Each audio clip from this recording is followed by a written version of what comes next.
अल्लाह तबारक व तआला तमाम अरवाहन की इकट्ठे करे उन्हनि खां पुछा फरमाई अलस्तु बिरब्बिकुम, छा मां तव्हांजो रब न आहियां? समूरन आलम अरवाह में चयो क़ालू बला, जी परवदगार तूं असांजो रब आहीं, असां क़बूल कयो, तुंहिंजी रबूबियत खे क़बूल कयो।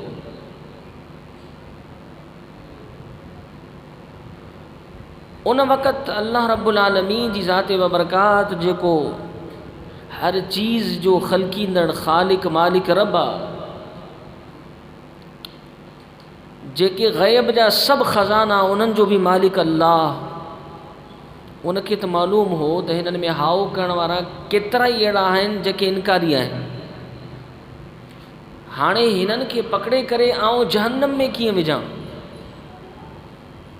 जो इहा मुंहिंजी शायाने शान न आहे। इहे सभु अरवाह झगड़ो कंदा पाण में, मुंहिंजे मथां तुहमत लॻाईंदा, इल्ज़ाम लॻाईंदा त अल्लाह तो असां सां ज़ुल्म कयो, अस्तग़फिरुल्लाह, तो असांखे अज़ाब में मुब्तला कयो, गिरफ़्तार कयो, वरना असां त तुंहिंजी रबूबियत खे क़बूल कयो। इन वजह जे करे अल्लाह तबारक व तआला ही आलम दुनिया पैदा कई। आलम दुनिया, इन में ज़ैबो ज़ीनत हर चीज़ रखियाई। इन रूहनि खे हिकु मिट्टी जे ढांचे में, जिस्म में बंदि कयई।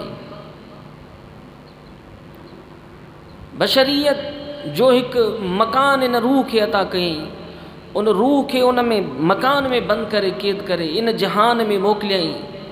ऐं पोइ उहा ॻाल्हि बि साॻी यादि ॾियाराई त हे रूह, यादि कर उहो ज़मानो जंहिं वक़्तु तुंहिंजे रब तोखां पुछो हो त छा मां तुंहिंजो रब न आहियां? उन वक़्तु तो इक़रार कयो क़ालू बला, जी परवदगार तूं ई मुंहिंजो रब आहे।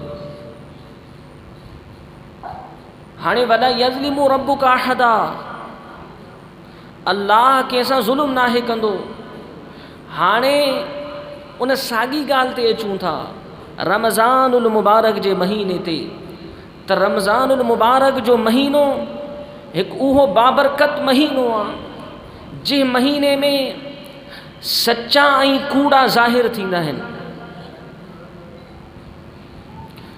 क़ुरान मजीद रमज़ानुल मुबारक मुस्तफ़ा करीम अलैहिस्सलातु वस्सलाम जी इत्तिबा, शरीयत जी पासदार इत्तिबा, जेके भी दीनी जेके भी अहकाम आहिनि, इहे इंसान खे शऊर नाहे, बल्कि इंसान खे हिकु चेक करण जे लाइ हिकु थर्मामीटर आहे।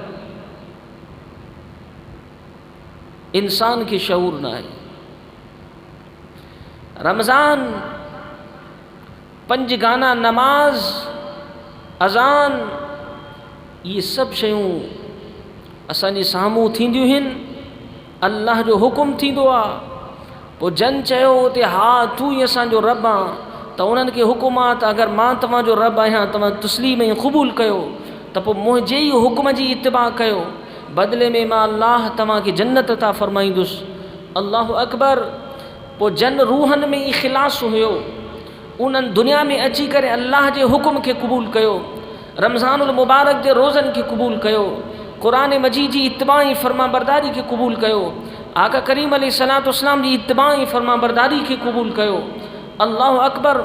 उन्हनि पंहिंजे किरदार जे ज़रिए सां, बल्कि वक़्त जे ज़रिए सां, दीन जे ज़रिए सां उन्हनि जो ईमान ज़ाहिर थी पियो।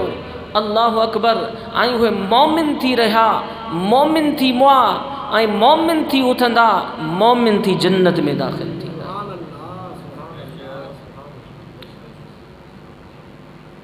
कुछ अहिड़ा हुया जिन में इख़लास न हुयो, उन्हनि दीन में अची, दुनिया में अची दीन जो बि इनकार कयो, क़ुरान मजीद जो बि इनकार कयो, अहकाम मुस्तफ़ा सल्लल्लाहु अलैहि वसल्लम जो बि इनकार कयो, बाइकाट करे छॾनि पंहिंजा तौर तरीक़ा, उथण वेहण, ज़िंदगी जा समूरा मामलात दीन जा ख़त्म करे अंग्रेज़नि ऐं यहूदियुनि वारा इख़्तियार करणु लॻा।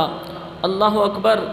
ऐं उन्हनि पंहिंजे मथां पाण ज़ुल्म कयो। क़ुरान मजीद में ईअं बयानु कयो वियो आहे त उहे शख़्स जन अल्लाह जे हुज़ूर में गवाही ॾेई दुनिया में अची करे अल्लाहु अकबर दीन का इनकार कयो, इन्हनि पंहिंजे मथां पाण ज़ुल्म कयो। जॾहिं क़यामत जे ॾींहुं इन्हनि खे जहन्नम में दाख़िल कयो वेंदो, हाणे ऐन उन वक़्तु इहे झगड़ो कोन कंदा, अल्लाह जे मथां बुहतान न हणंदा त परवरदिगार तूं ज़ोर ज़बरदस्ती करे असांखे जहन्नम में दाख़िल कयो। अल्लाहु अकबर। इन आलम दुनिया में रमज़ान क़ुरान मुस्तफ़ा जे फ़रमान उन्हनि खे ख़ुदि ज़ाहिर करे या त मोमिन बणाए करे ख़बर में मोकिलियो या त मुनाफ़िक़ ऐं काफ़िर बणाए करे ख़बर में मोकिलियो।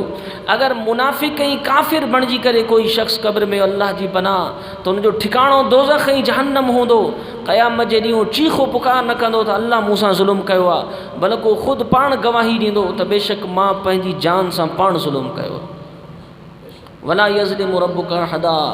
ऐं अल्लाह कंहिंसां बि ज़ुल्म नाहे फ़रमाईंदो, अल्लाह कंहिंसां बि ज़ुल्म नाहे फ़रमाईंदो। तूं असां जल्दी सब्र जो मुज़ाहिरो न कर, फ़ौरी इंतकाम वठंदा आहियूं, बल्कि अल्लाह जी इहा शान आहे। ही आलम दुनिया में एॾी सारी ज़िंदगी ऐं हयाती ॾेई अल्लाह रब्बुल आलमीन जी ज़ाती बबरकात जे उन सब्र वारी ज़ात मुंहिंजे रब जी आहे।